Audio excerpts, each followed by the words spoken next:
परीक्षेची भीती प्रत्येक विद्यार्थ्याला आहे. 10वी परीक्षा म्हटल्यानंतर आपल्या लाईफमधली सर्वात महत्त्वाची परीक्षा अशी मानली जाते. हा भ्रम पहिल्यापासून आपल्या माइंडमध्ये पालकांनीच भरलेला असतो.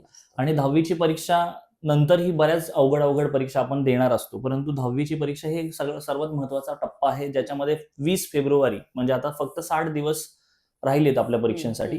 तर ती जी भीती घालवण्यासाठी सर्वात इम्पॉर्टंट ते म्हणजे आपण एक माइंडसेट बनवलं पाहिजे.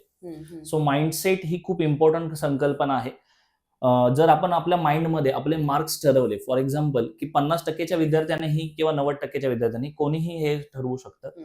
फॉर एक्झाम्पल आपण जर 60% विद्यार्थ्यांनी ठरवलं की मला 90% मार्क्स मिळवायचे, तर कोणतीही गोष्ट ह्या जगामध्ये 2 वेळा बनते. फॉर एक्झाम्पल जर समजा आता हे पॅड आहे किंवा हे घड्याळ आहे, हे सर्व 2 वेळा बनले.